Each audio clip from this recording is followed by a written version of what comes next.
Welcome to my YouTube channel Sushil bio classes. आज हम आपको cell the unit of life का क्वेश्चन सॉल्व कराएंगे। देखिएगा क्वेश्चन नंबर फर्स्ट है, arrangement of microtubules in a flagellum and centrioles is respectively. देखिएगा flagellum में और जो है सेंट्रियोल्स में माइक्रोट्यूब्यूल्स के अरेंजमेंट किस प्रकार के होते हैं। देखिए जो ऑप्शन ए है 9+2 एंड 9+1, देखिए ये गलत है, क्योंकि देखिए फ्लैजिला में तो 9+2 का अरेंजमेंट होता है, लेकिन सेंट्रियोल में जो है वह 9+1 का नहीं होता, इसलिए जो पहला ऑप्शन वो गलत है।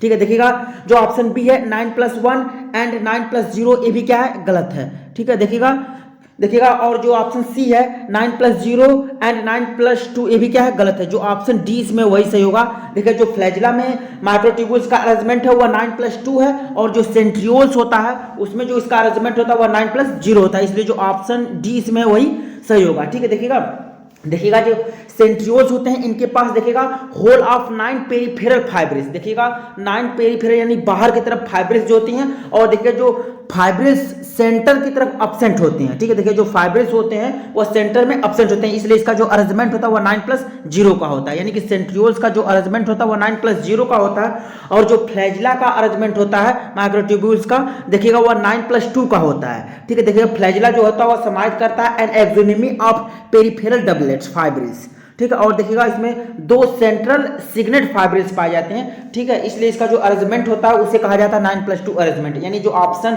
डी है वही सही होगा, क्योंकि देखिए जो फ्लैजिला होता है उसमें माइक्रोट्यूब्यूल्स का अरेंजमेंट 9+2 का होता है, और जो सेंट्रियोल होते हैं उसका अरेंजमेंट होता है 9+0 का, इसलिए जो ऑप्शन डी है वही सही होगा। अगला क्वेश्चन देखते हैं। देखिएगा क्वेश्चन नंबर 2 है। क्वेश्चन नंबर 2 में आपको देखना है, देखिएगा which of the following observation most strongly support the view that mitochondria contain electron transport enzyme.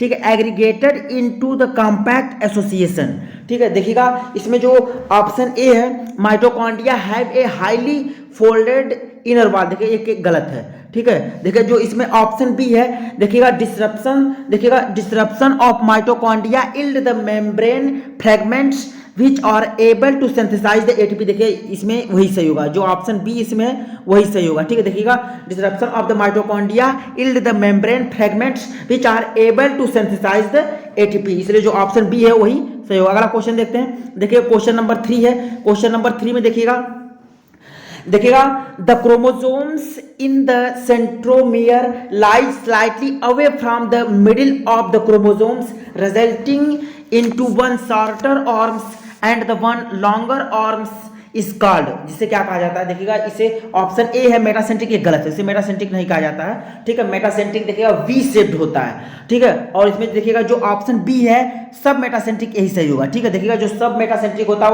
वह एल के आकार का होता है, सब मेटासेंट्रिक जो होता है वह एल शेप होता है। ठीक है, इसलिए जो ऑप्शन बी है इसमें वही सही होगा। ठीक है, देखिएगा इसमें देखिएगा जो सब मेटासेंट्रिक टाइप के क्रोमोसोम जो होते हैं इसमें देखिएगा centromere lies at the some distance away from the mid point, यानी मध्य से थोड़ा सा आगे की तरफ बढ़ा होता है।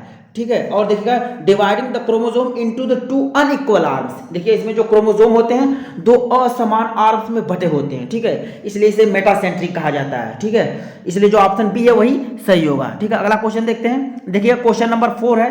क्वेश्चन नंबर 4 में देखिएगा राइबोसोम्स आर कंपोज्ड ऑफ, देखिए जो राइबोसोम्स होते हैं वो बने होते हैं, देखिए जो ऑप्शन ए है वो आरएनए वनली, ये गलत है। ठीक है, सिर्फ आरएनए का नहीं बना होता है। ठीक है, देखिएगा ऑप्शन बी है प्रोटीन वनली, ये भी गलत है, क्योंकि सिर्फ प्रोटीन का नहीं बना होता है। ठीक है, देखिएगा जो ऑप्शन सी इसमें है आरएनए एंड प्रोटीन, वही सही होगा, क्योंकि देखिएगा जो राइबोसोम्स होता है वह आरएनए का भी बना होता है और प्रोटीन का बना होता है। ठीक है, इसलिए जो ऑप्शन सी इसमें है वही सही होगा। ठीक है, देखिएगा केमिकली जो राइबोसोम्स होते हैं वो समाहित करते हैं 2 पार्ट को। ठीक है, देखिए एक प्रोटीन होता है और एक होता है आरआरएनए। ठीक है, यानी कि राइबोसोमल आरएनए। जो प्रोटीन होती हैं वो 2 प्रकार की होती हैं, स्ट्रक्चरल और एंजाइमेटिक, दोनों प्रकार की होती हैं। ठीक है, इसलिए जो ऑप्शन सी है वही सही होगा, आरएनए एंड प्रोटीन। ठीक है, अगला क्वेश्चन देखते हैं। देखिए क्वेश्चन नंबर 5 है। क्वेश्चन नंबर 5 में देखिएगा these are the densely stained reticular structure present near the nucleus consisting of many flat disc shaped of the 0.5 to 1 micron metre diameter these are, उसे क्या कहा है देखिएगा, जो ऑप्शन ए है क्लोरोप्लास्ट, एक गलत है, क्लोरोप्लास्ट नहीं है। एंडोप्लाज्मिक रेटिकुलम ये भी गलत है। माइटोकॉन्ड्रिया ये भी गलत है। जो ऑप्शन डी इसमें है वही सही होगा, ठीक है, गोल्जी एपरेटस, ठीक है। देखिए जो ऑप्शन डी है इसमें वही सही होगा, गोल्जी एपरेटस। देखिए जो गोल्जी एपरेटस, इसकी खोज जो है कैमिलो गोल्जी नामक साइंटिस्ट द्वारा की गई थी, ठीक है। देखिए जो गोल्जी एपरेटस होते हैं एक प्रकार की रेक्टिकुलर स्ट्रक्चर होती है, कणिकामय संरचना होती है, ठीक है। टाइपिकली देखिएगा ये 0.5 से लेकर के 1 माइक्रोन मीटर इन डायमीटर, यानी इनकी जो चौड़ाई होती है वो 0.5 से लेकर के 1 माइक्रोन मीटर तक की होती है, ठीक है। लेकिन इसका जो शेप और साइज होता है वह सेल की फिजियोलॉजी पर डिपेंड करता है। सेल की फिजियोलॉजी है, ठीक है, उसके आधार पर जो है गोल्जी एपरेटस की शेप होती है, ठीक है। इसलिए जो ऑप्शन डी है वही सही होगा। अगला क्वेश्चन देखते हैं, देखिएगा क्वेश्चन नंबर 6 है। क्वेश्चन नंबर 6 में देखिएगा the best material for the study of structure of cell membrane is, देखिएगा जो सबसे अच्छा मटेरियल है सेल मेम्ब्रेन के अध्ययन के लिए, देखिए जो इसमें ऑप्शन ए है आरबीसीज ऑफ ह्यूमन, यही सही होगा, ठीक है। देखिएगा आरबीसीज ऑफ ह्यूमन, यानी ह्यूमन की जो आरबीसीज होती हैं ये सबसे अच्छा मटेरियल होता है, ठीक है। यानी सेल मेम्ब्रेन के अध्ययन के लिए सबसे अच्छा मटेरियल आरबीसीज ऑफ ह्यूमन होता है, ठीक है। देखिएगा ह्यूमन की जो आरबीसीज होती हैं इसमें न्यूक्लियस नहीं पाए जाते हैं, ठीक है। देखिएगा ह्यूमन की जो आरबीसीज होती हैं इसमें न्यूक्लियस नहीं पाए जाते हैं, ठीक है। देखिएगा और जो अदर सेल ऑर्गेनेल्स होते हैं, ठीक है, वो देखिएगा वो पाए जाते हैं इसमें, ठीक है। और इसमें देखिएगा जो सेल मेम्ब्रेन होती हैं विदाउट एनी कॉम्प्लीशन, ठीक है, इसमें जो सेल मेम्ब्रेन होती है वो प्रेजेंट होती है बिना किसी कॉम्प्लीशन के प्रेजेंट होती है, ठीक है। इसलिए जो ऑप्शन ए इसमें है वही सही होगा, आरबीसीज ऑफ ह्यूमन, ठीक है। क्वेश्चन नंबर 7 है। क्वेश्चन नंबर 7 है the most abundant lipid in the cell membrane, देखिएगा जो सेल मेम्ब्रेन होती है उसमें सबसे अधिक मात्रा में कौन सी लिपिड पाई जाती है। देखिए जो ऑप्शन ए है इसमें क्यूटिन एक गलत है, ठीक है। ग्लाइकोलिपिड्स ए भी गलत है, ठीक है। जो ऑप्शन सी इसमें स्टेरॉइड ए भी गलत है। जो ऑप्शन डी इसमें वही सही होगा, फास्फोलिपिड्स, यानी देखिएगा जो सेल मेम्ब्रेन होती है उसमें सबसे अधिक मात्रा में फास्फोलिपिड पाई जाती है, इसलिए जो ऑप्शन डी इसमें वही सही होगा, ठीक है। अगला क्वेश्चन देखिए क्वेश्चन नंबर 8 है।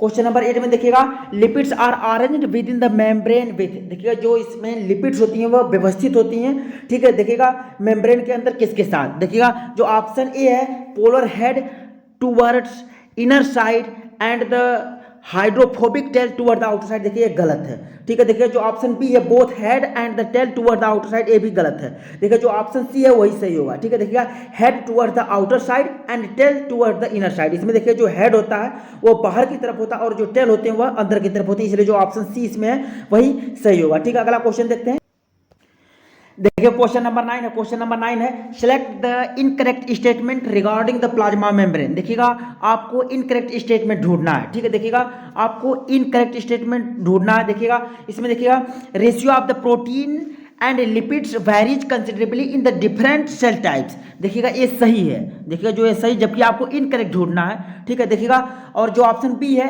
52% proteins and 40% lipids constitute the membrane of human RBC, देखिए ये भी सही, जबकि आपको इनकरेक्ट ढूंढना है, ठीक है। देखिए जो ऑप्शन सी है arrangement of the proteins P and the lipids L is LPPL, देखिएगा यही गलत है, जो ऑप्शन सी है यही गलत है, क्योंकि आपको गलत ही ढूंढना था, इसलिए जो ऑप्शन सी है वही सही होगा, ठीक है। यानी जो ऑप्शन सी है वही सही होगा, क्योंकि देखिएगा जो देखिएगा इसमें लिपिड का अरेंजमेंट होता है वह सेंट्रल होता है, यानी कि जो लिपिड्स होती हैं वो मध्य में पाई जाती हैं और जो दो प्रोटीन्स होती हैं वो बाहर की तरफ पाई जाती हैं, और इसमें देखिए उल्टा दिया है, लिपिड जो है बाहर की तरफ दिया और प्रोटीन को अंदर की तरफ दिया है, इसलिए जो ऑप्शन सी है वह गलत है और गलत ही ढूंढना था, इसलिए जो ऑप्शन सी है वही सही होगा। देखिए इसमें जो प्रोटीन होती हैं वो बाहर की तरफ होती हैं और जो लिपिड होती हैं वह अंदर की तरफ होती हैं, इसलिए जो ऑप्शन सी है वही सही होगा, ठीक है। अगला क्वेश्चन देखते हैं, देखिए क्वेश्चन नंबर 10 है। क्वेश्चन नंबर 10 में देखिएगा the molecules in the membrane that limits its permeability are the, देखिएगा इसमें जो ऑप्शन ए है कार्बोहाइड्रेट्स, देखिए एक गलत है, ठीक है। देखिए जो ऑप्शन बी इसमें है वही सही होगा फास्फोलिपिड्स, देखिए जो फास्फोलिपिड्स वही इसमें सही होगा, यानी कि जो ऑप्शन बी है वही सही होगा, ठीक है। देखिएगा जो लिपिड्स बाई लेयर होती हैं comprising the mostly of the phospholipids, यानी जो लिपिड्स बाई लेयर होती हैं उसमें अधिकतर जो फास्फोलिपिड पाई जाती हैं, ठीक है। Limits the permeability of membrane, यही जो है मेम्ब्रेन की जो परमेबिलिटी होती है उसको थोड़ा कम करती हैं, ठीक है, इसलिए जो ऑप्शन बी है वही सही होगा फास्फोलिपिड्स। अगला क्वेश्चन देखते हैं, देखिए क्वेश्चन नंबर 11 है। क्वेश्चन नंबर 11 में देखिएगा the latest model of the cell membrane is the, देखिएगा सेल मेम्ब्रेन में जो सबसे लेटेस्ट मॉडल है वो कौन है।